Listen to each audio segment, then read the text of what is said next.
Welcome back, everyone. This is a continuation of my series, Pacific War, and specifically the campaign scenarios. I played quite a few battle scenarios, and I wanted to get into campaign and kind of see how this fits together as far as all the phases that are now added to this level. I think the campaign scenarios are probably where hopefully most people are eventually going to land, even though they can take from 4 hours on up. This one I think says 6 hours, the Canal campaign. We'll see if it takes that long, but I do want to get into the play of it. I've been thinking about this and what I would like to see in a video if I was new to a system. And one of the things I like is when I'm looking at new games and trying to get into the play, and I'm finding people who are doing some videos and just kind of going through the steps and playing the game and discovering things as they're going along and kind of making mistakes. I enjoy seeing people make mistakes because I'm making the same ones, and a lot of times we're helping each other out. So if someone sees something that I didn't catch or vice versa, that's how we learn. So I think I originally made a short video going through the campaign steps, but I think it's better just to do each step and kind of explain what's happening as you go along, and so that's what I'm going to do.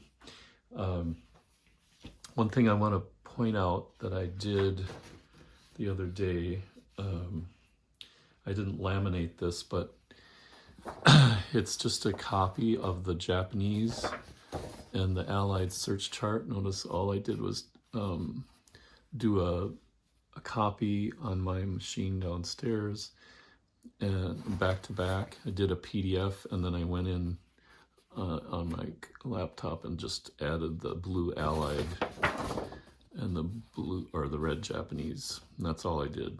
So it's so much simpler just to have this one sheet, because you're referring to the search chart so much that I think that's something to have on hand. As a solitaire player, obviously, as face-to-face, you've got your own fold-out screens. And so then all you need is this, as a solitaire player, this, both sides, and then have this folded. Doesn't matter which you're using, whether it's Japanese or Allied screen. So those two, and you can get by pretty well with that on the campaign scenarios. I've got, again, this small footprint using the combo map sheet. You can do everything you need to do for a Guadalcanal campaign on this. I cleaned up the counters. The first video I showed you what it looks like with stacks on the map. And as you can see, I've got everybody in their force sheet displays. Whoop. Jiggles. I don't have the best tripod right now. I did separate, even though they're all one force, as we pull back here. I've got on the New Caledonia base, Noumea, force 18, 19, and 17, all in one hex, but it's just, there's too many counters to put in one force, so I just separated them out.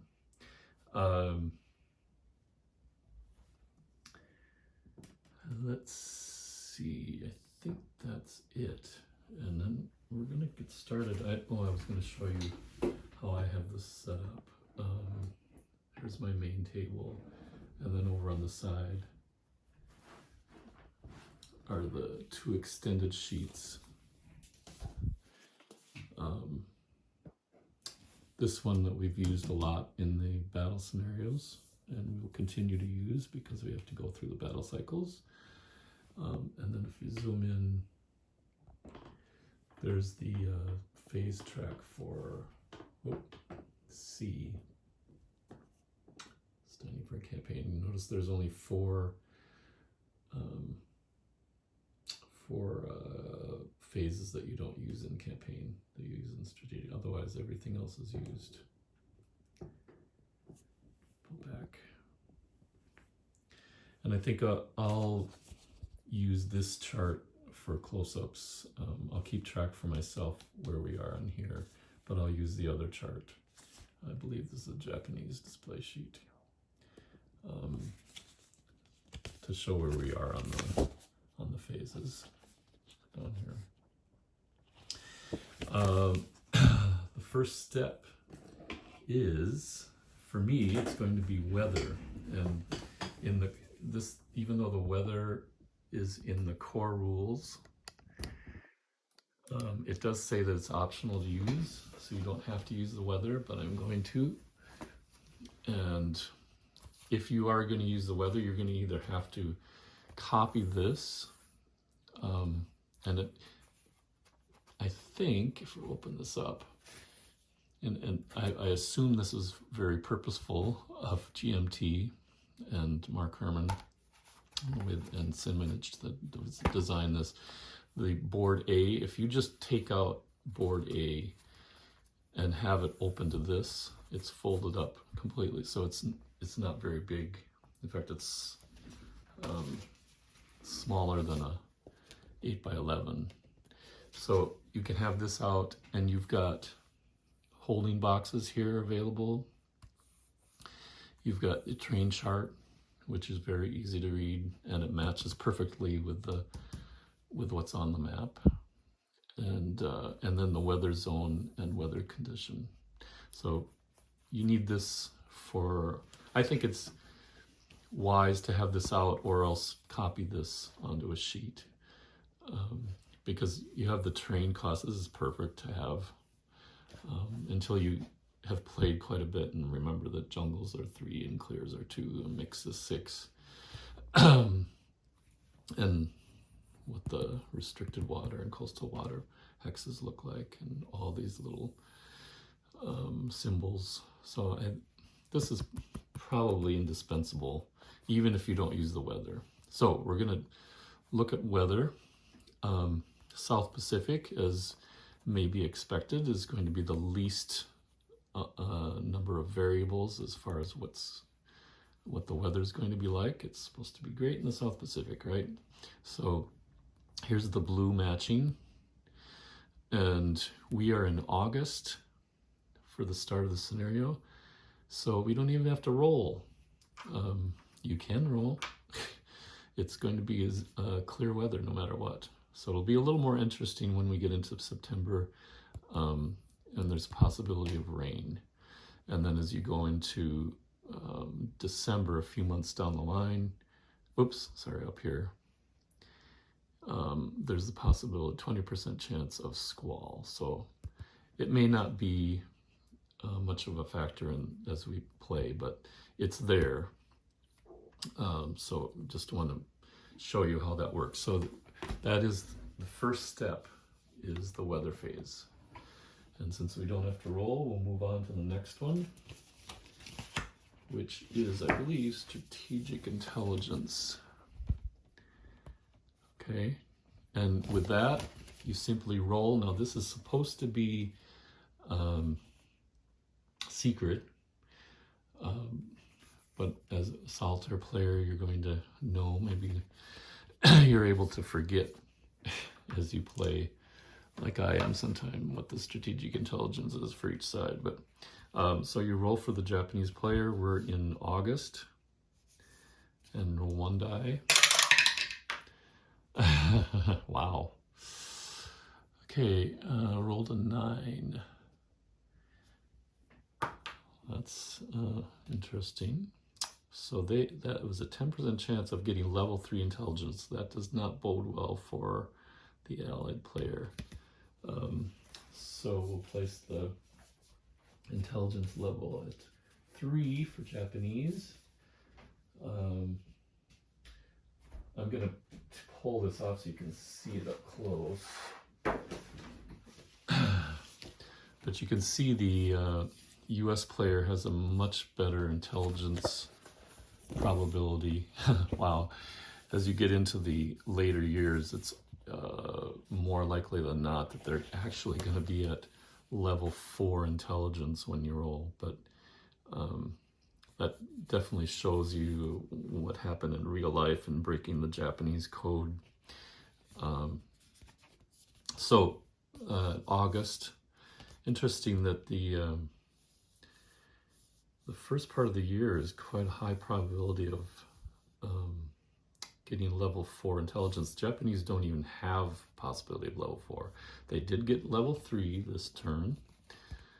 So we'll roll for August for the Allied player. Very high rolls. Got an 8.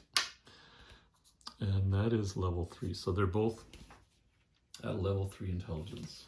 And that's the second phase. Next phase,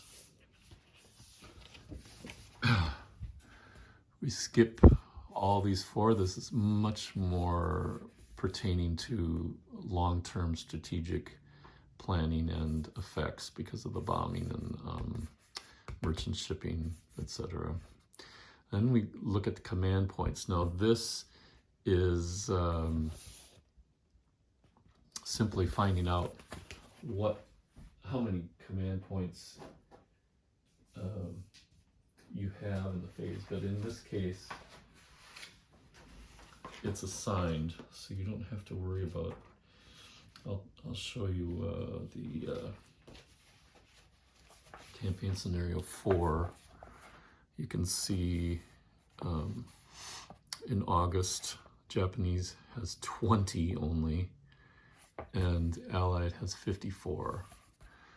We can probably see how this goes because of the flow of the Guadalcanal campaign, because if you look down here at Guadalcanal, you notice the Japanese has a force here and they own the air base. So this first month is most likely going to be the Allied side using that heavy command point level advantage that they have in taking that Guadalcanal air base. So we'll see as that progresses. So the command points you don't have to worry about rolling because they're assigned. And that moves us into isolation. Just a quick word about isolation. You must be linked. This is where linking comes into place, because in battle scenarios, everybody's automatically linked. You don't have to worry about that. So let's use this as an example. That force 8 consists of these planes here. Now, because they have planes, they're automatically linked, even though one of the, well, I guess in this case, links can go into a hex that has influence from other enemy air units. So they're at 15. There are air units here. There's also here too. But those air units are within 2 hexes of Port Moresby. But well, actually that's adjacent. 1, 2, 1, 2, 1, 2. In this case, if there was not an air unit here, if say there's a infantry or ships that or there were no units, that link would be broken because there's an air unit here that can reach 2 hexes out. So it's basically surrounding this area. So you can't go, the link from here can't go through, well, actually it'd have to come from the South Pacific base. When we get into the isolation phase again, we'll talk about the offensive support base, etc. So there are ways of getting this length. This is 17 range. I'm probably not explaining myself very well about links. We'll get into more details later, because the isolation phase isn't going to affect right now. 1, 2, 3, 4, 5, 6, 7, 8, 9, 10, 11, 12, 13, 14, 15, 16, 17. So this does reach here, 17 hexes. It's not going to reach here, but there's a way to get that linked. But since there's an air unit here, that counteracts the air interdiction. I probably shouldn't use the word interdiction, but that's how I think about it. So that 2 hex influence is broken by this air unit. And I think it's fighter though. And that is a fighter unit. I have to check if 15. Force 15 is fighter, yeah. It has to be an F unit, I believe, to break that link. Okay, so isolation effect. There are penalties for being isolated. We'll get into those if we get into that situation. I should mention too that you can spend command points to run the Tokyo Express, and that, I think it runs 8 hexes.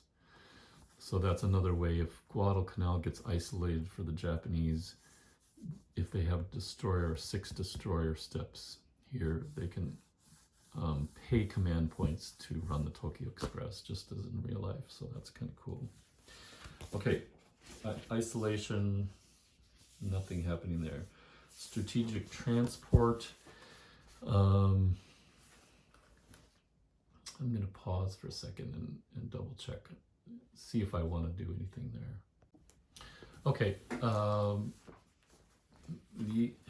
in looking at the strategic transport rules, you can move the equivalent of 1 division for the Japanese player, which would amount to 9 air steps,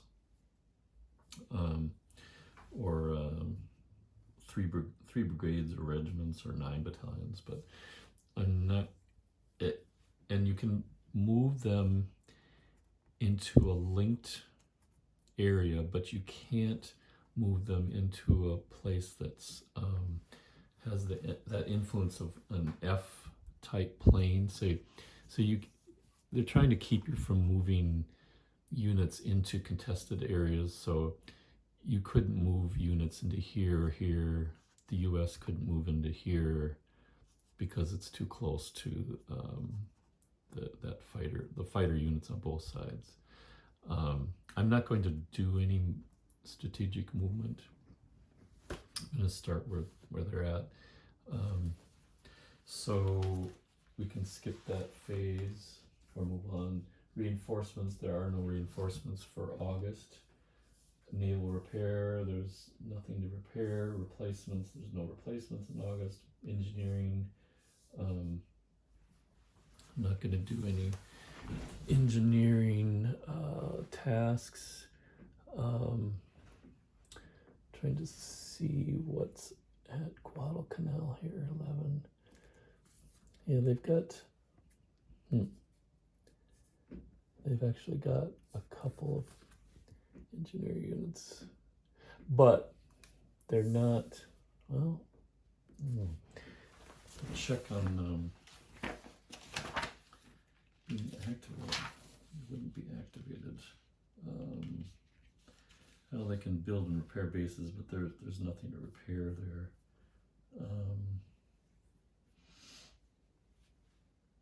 you can upgrade a Japanese small air base, but that's not going to happen. Yeah, so no engineering phase of import. And then we move on to sub-patrols. And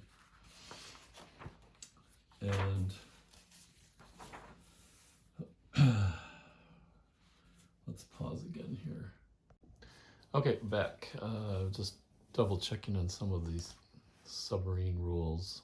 For right now, this phase,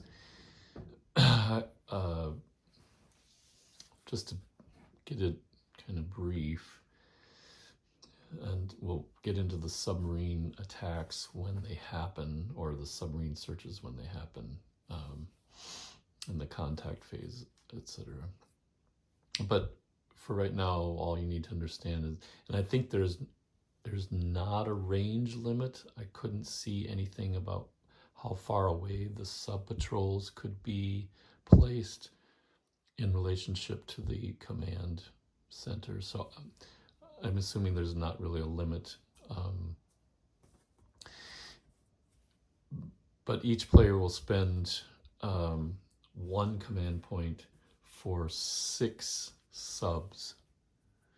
And you have to have at least, if you have a submarine patrol, you have to have at least 6 subs. So we'll place, for right now, I don't know enough about the play of the game, so I'm just going to spend enough points to have the minimum 6 subs in each submarine patrol.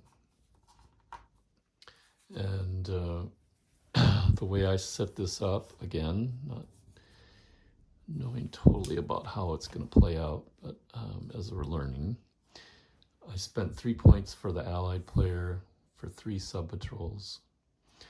And what you need to understand is that the search limit is 3 hexes. So this patrol can search out 1, 2, 3, this area here. That's the sub-patrol area.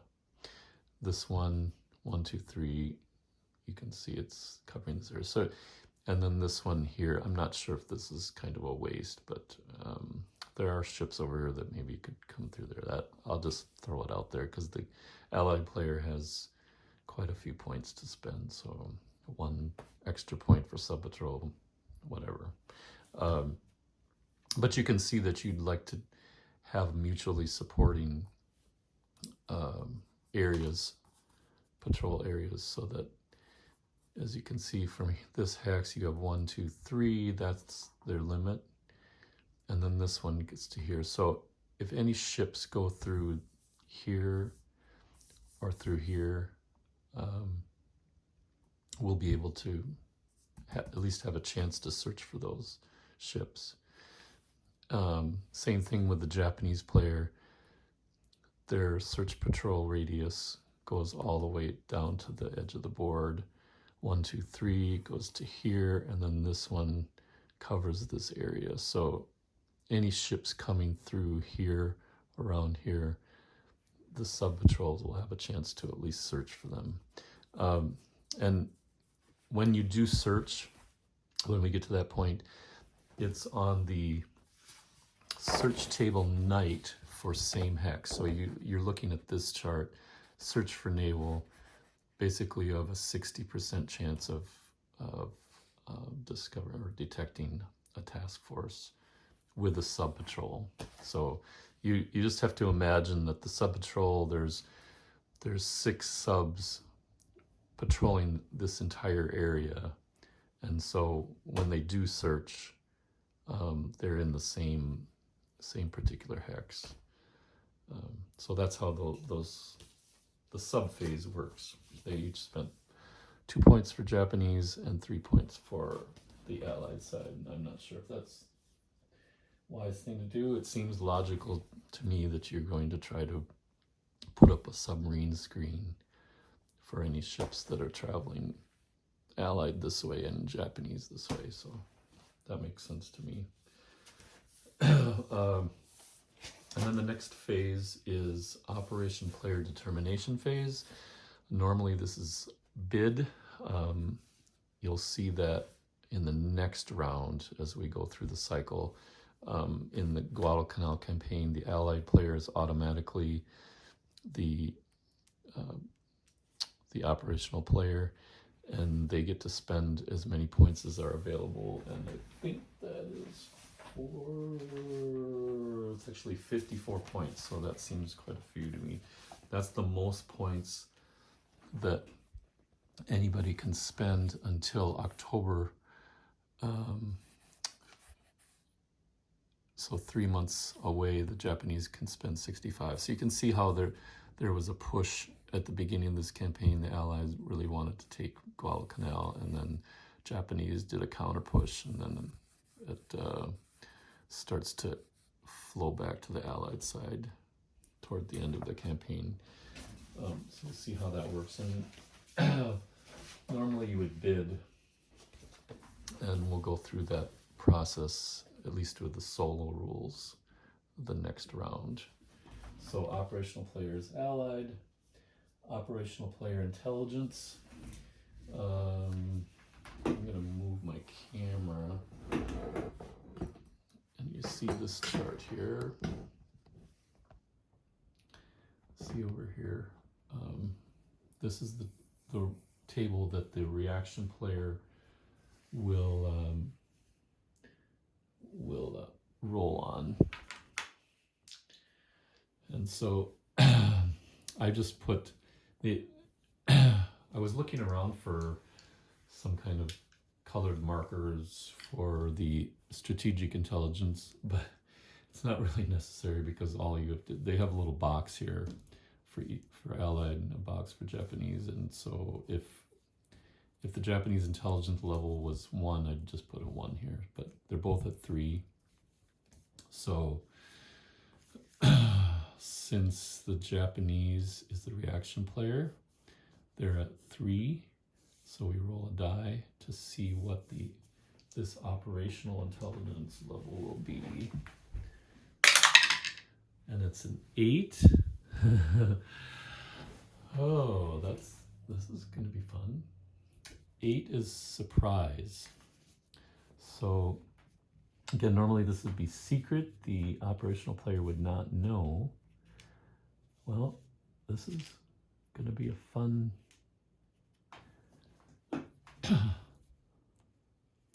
normally that would be just down. Pull back. So this would be face up like this, and then the Japanese player knows that it's surprise. And with surprise, that's what happened at Pearl Harbor. The Allied player really couldn't, the US player couldn't do anything on that surprise attack. So in this case, this is not a good roll for the Japanese player. The Allied player is going to be able to move without being interrupted. They don't know that. They're not supposed to know that. So it'll be interesting how we handle that as far as movement in the contact phase. So that's the operational intelligence.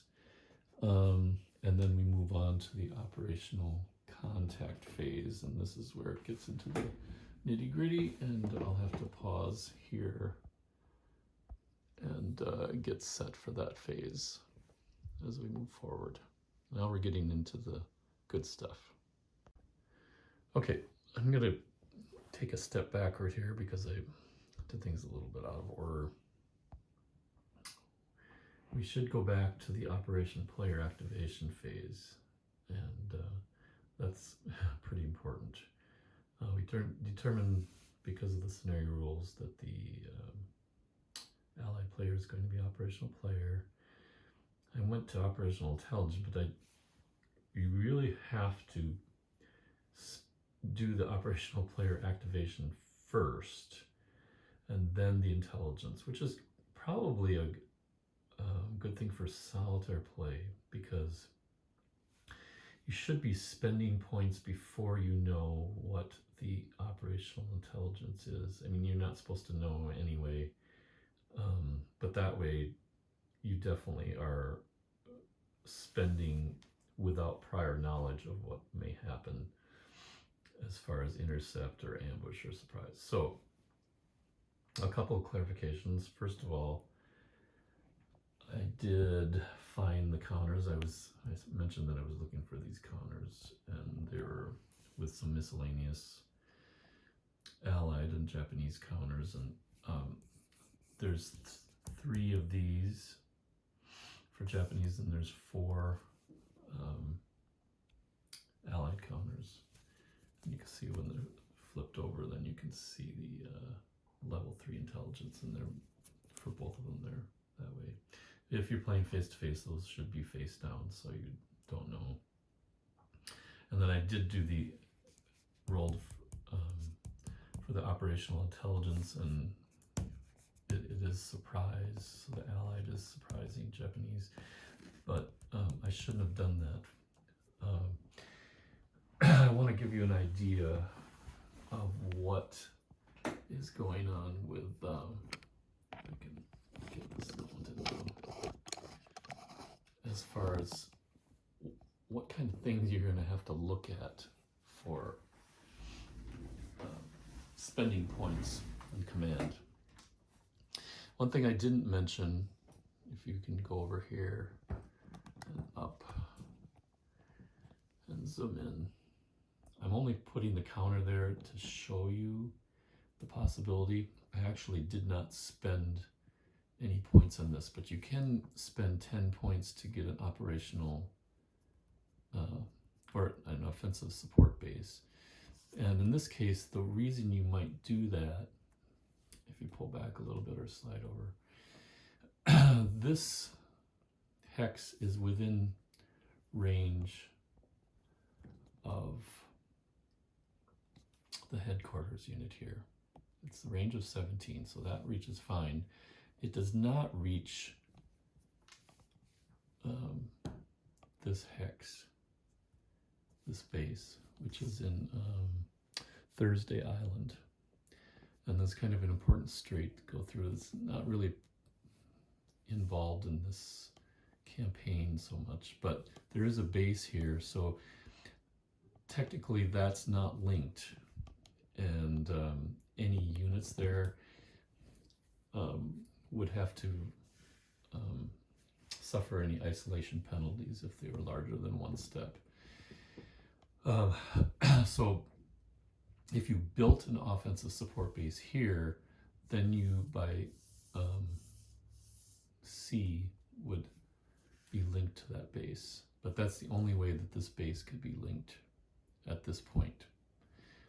I don't think that's very important in the scenario to link that, so I'm not going to waste supply points on, or command points on building an offensive support base, but you can do it if you choose.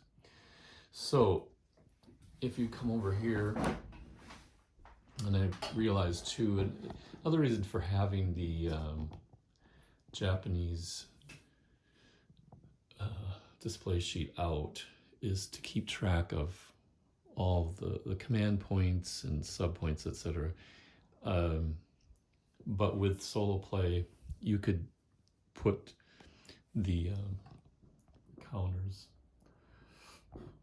on both, or all of them on this one track. So as you can see here, the Japanese started with 20 command points. They spent 2 on sub patrols. The Allied started with 54, and they spent 3 on sub patrols. So they have 51 command points to use. I should also note that you can, even in campaign scenarios, you can, for a future month, there are counters that you can use to basically save command points for future use.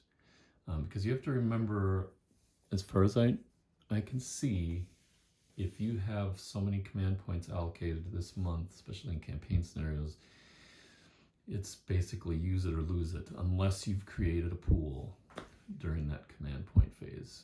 And then you can go up to 3 months out.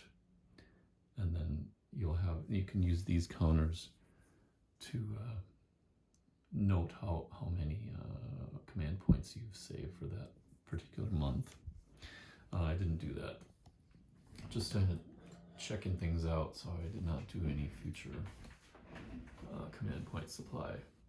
Okay, and then the most important thing the operation player is going to do is how many points are you going to spend for the operation?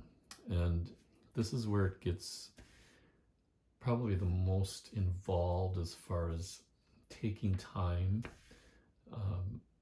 in campaign and strategic scenarios, because you really do have to plan ahead. Again, your goal here is control of Guadalcanal. That's the ultimate goal in this scenario, both for Japanese and Allied player. Okay, so right now Japanese controlled. This is the most points that the Allied player is going to have. So in my mind, they have to take Guadalcanal in this operation. So with that in mind, what I first did was check out all the command points necessary to activate these units. Upper right, they're the white number. Let's move it over. In all the campaign and strategic scenarios, as you look to your operations, if I can flip to that. Oh, very good. Depending on how many activation points you're going to spend, unit activation points. This doesn't count sub or anything you've spent up to this point. As you can see by the rules section here, if you spend 0 to 10, you don't have to pay any activation points for your headquarters. In this case, it's 3. Now, in the first two, I think, at least through September, I'll have to double check, but at least the first 2 months, possibly through October as well, it's actually double. The base cost is double for the South Pacific headquarters.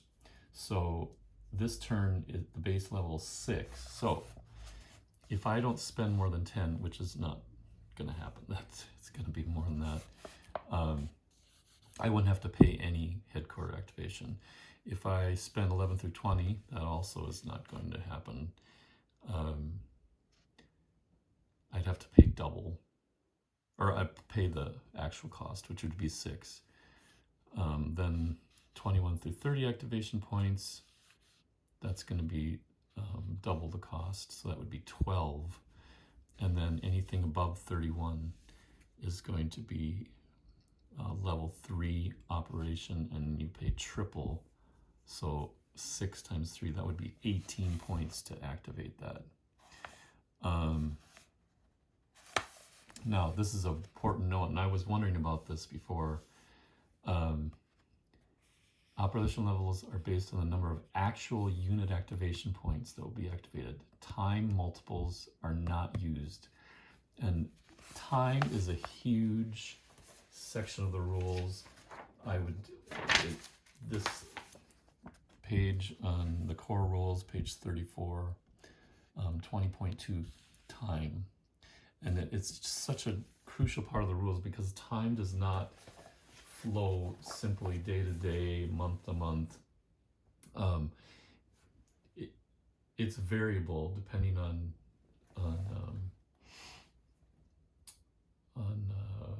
your operations and what's happening from operation to operation, and how many days you're spending on operation, etc. So read those rules carefully. But the gist of it is, if I decide I'm going to do a 14-day operation, that's the minimum, then I would pay just the 2 points per unit.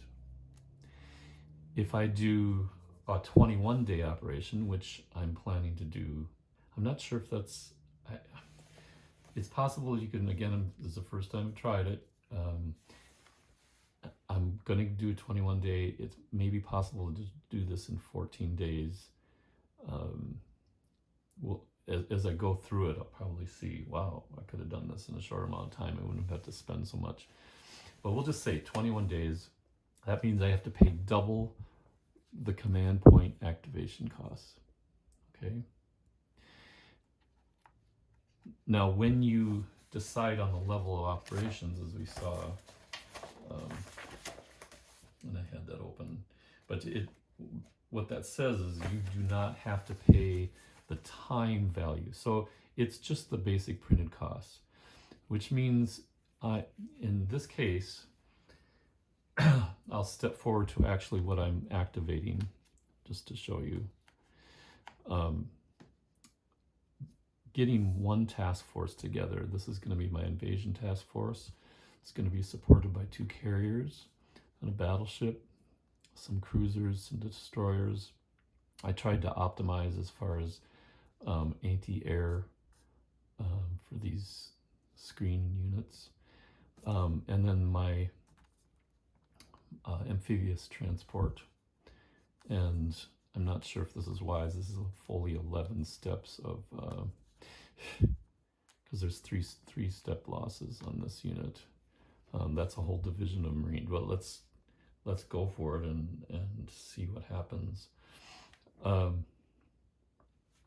So with these units, I have 2, 4, 5, 6, 7, 8, because the planes come with a carrier. 9, 10 for the Marine unit. Where was I? 1, 2, 3, 4, 5, 6, 7, 8, 9, 10, 13. Wait, let's do that again. I'm sure you're laughing as I'm recounting. 2, 4, 6, 8, 10, 13, 16, 18. I am going to activate this air unit. It's a fighter unit. These should all be flipped here. I'm going to activate that one. That's another. Flip it and show you just one. That's the bottom right. So where are we at here?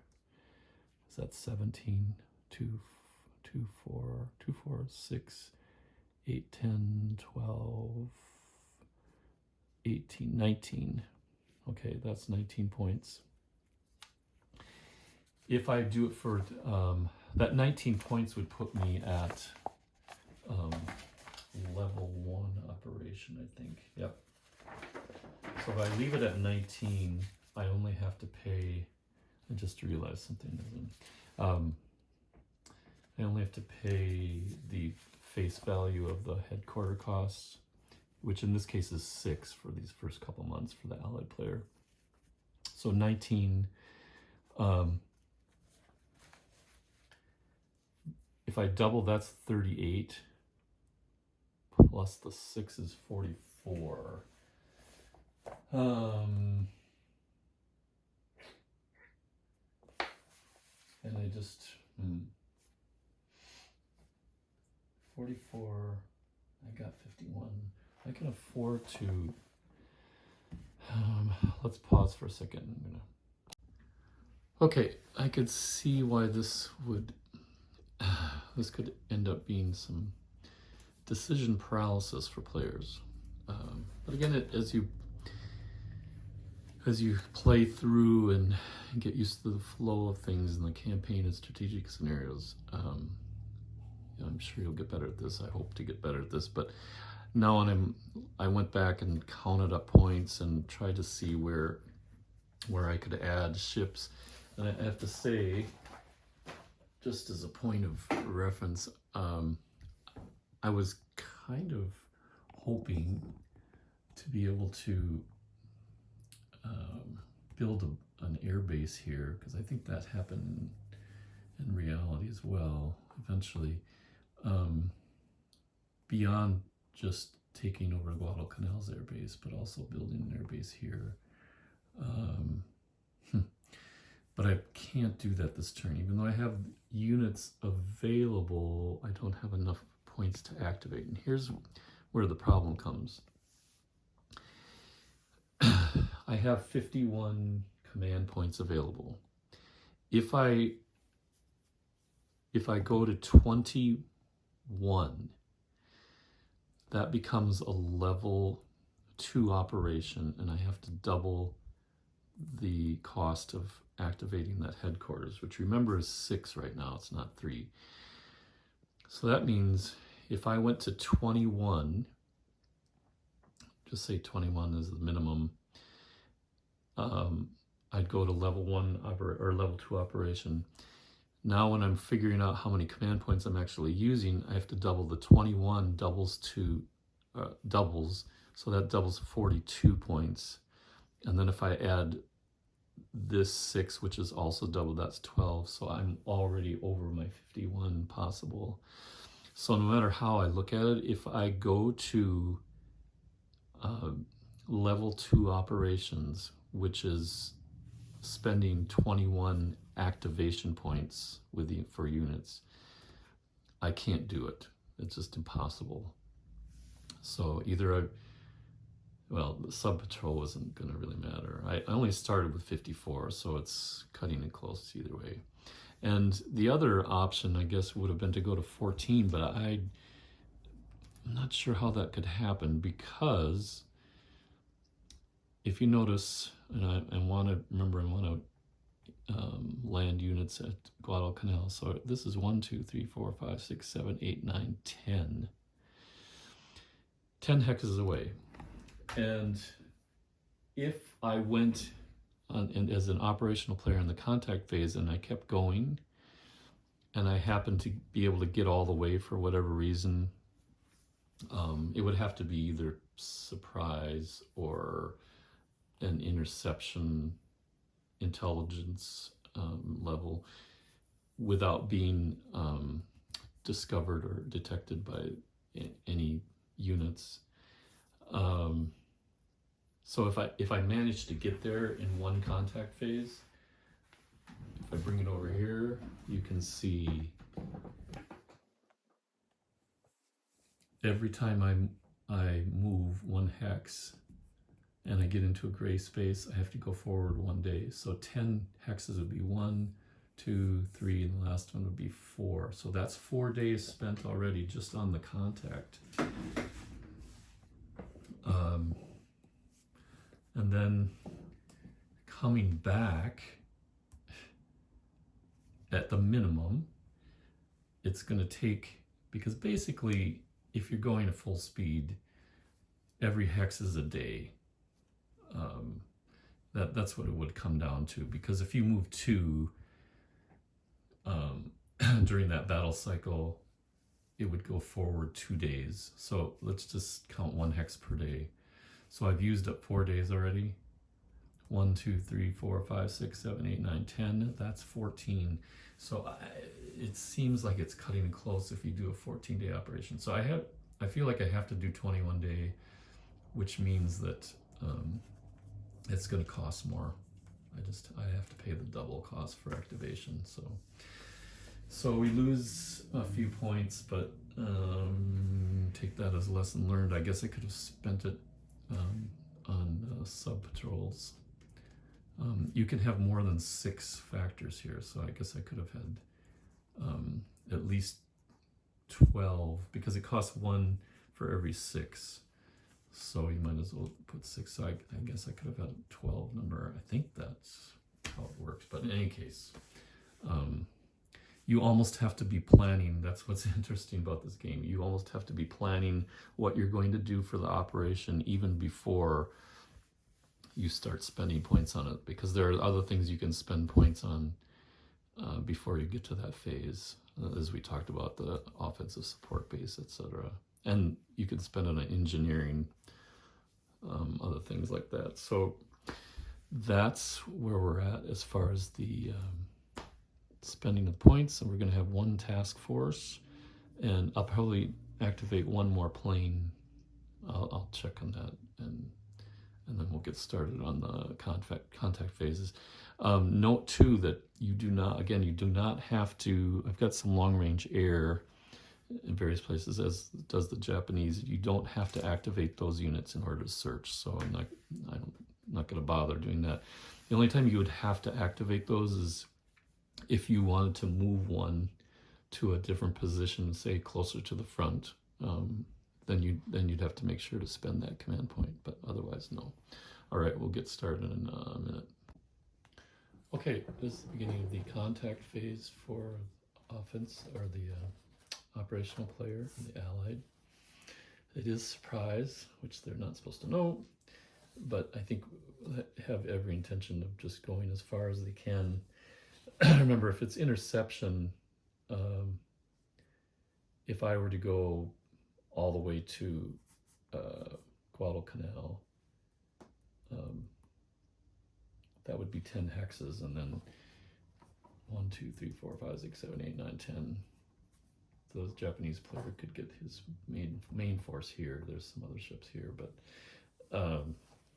so I think that would be wise, even if it was just interception. If it's ambush, you can forget it. That would be a difficult situation. Just one note, I did move a long range air from truck to Guadalcanal, and no, it seems reasonable. I don't think that's a problem. That was from, I'm kind of backtracking. It should have been done during the strategic transport. And then I'm going to leave the long-range air on the board just for my own purposes, so I can readily see what I have within range as searches. It's just going to be easier when I start searching. And we're not going to go through all the steps every time, but for right now, kind of show you what happens in the contact phase. The allied player moves first, and they have to spend their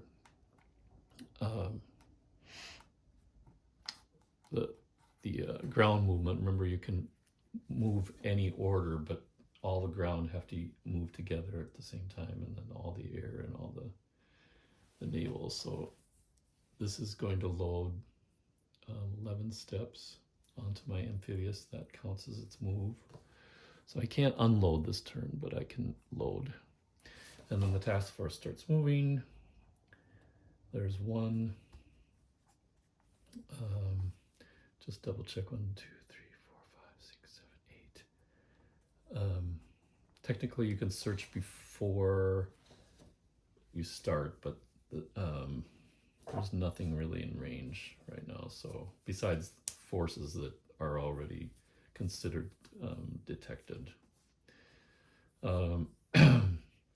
So we'll dispense with formalities and just start moving and searching. That's 1. Here's 2. Still not within sub-patrol. 1, 2, 3, 4, 5. It is within this long-range air unit. So we'll roll for that. Use the Japanese side. Shouldn't be any difference for long-range air, but I need a 0 regardless. 7. I have to keep moving my operation track here. 1, 2.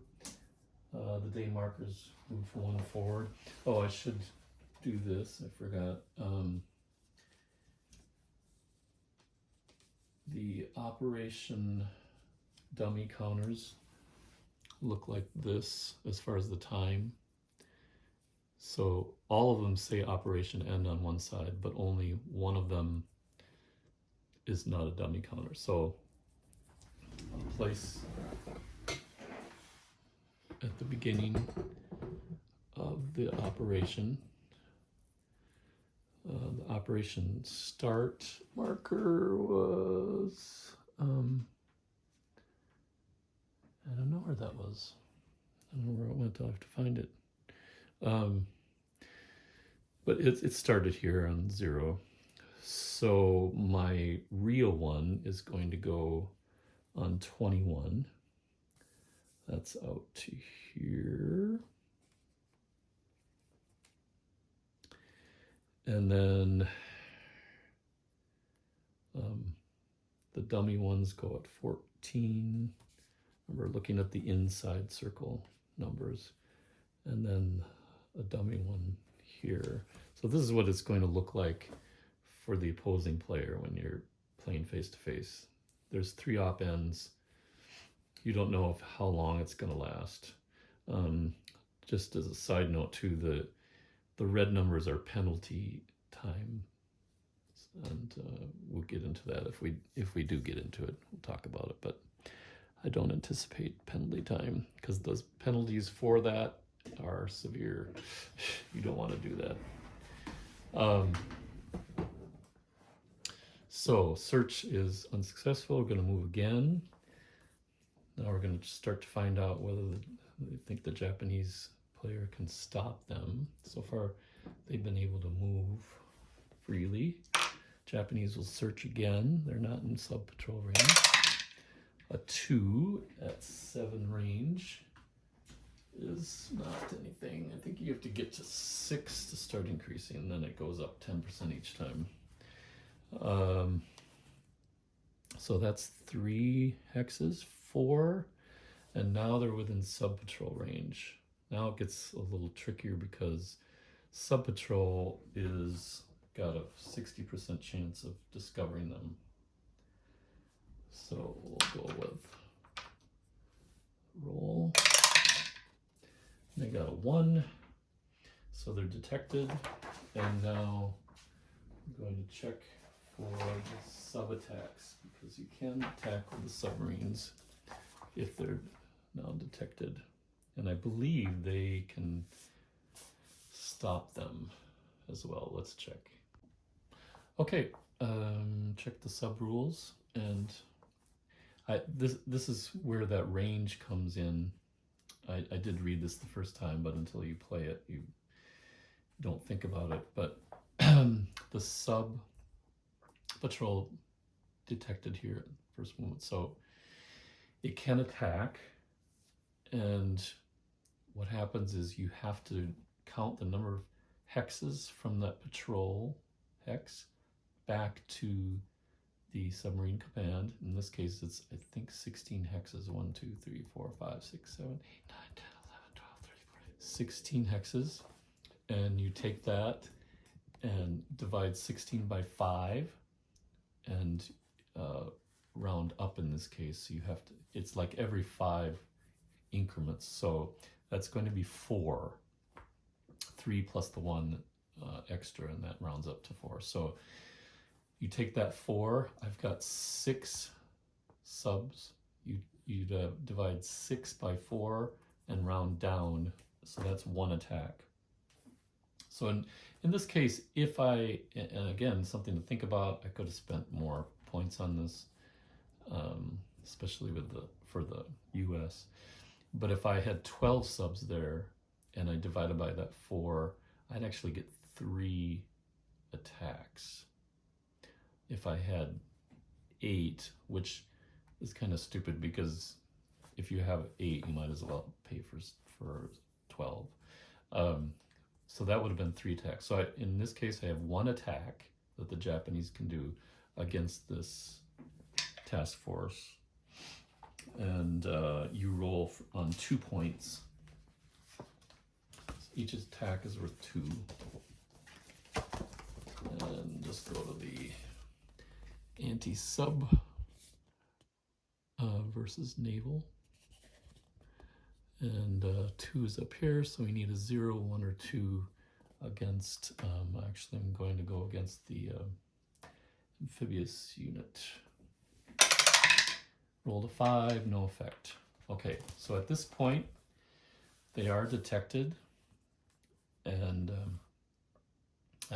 one thing I noticed about the sub rules, it says they can search during an enemy movement phase. And since this is a contact movement phase, I'm saying that's should be legal. So they did discover it. They did an attack. They can only do that once per hex moved. So now the Japanese player, since they did detect the task force, they can stop it at this point. And I think, just for the sake of argument, they are going to stop them and try to prevent them from getting in there as quickly as possible, because it's going to take a few days to get there now.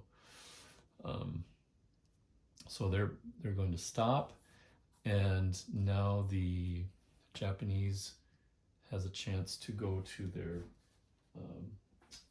reaction player activation. So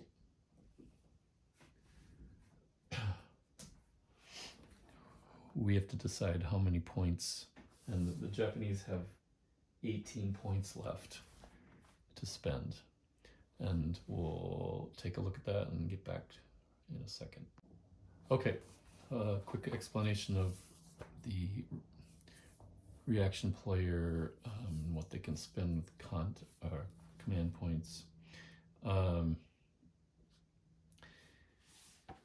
The limitation for the reaction player is this.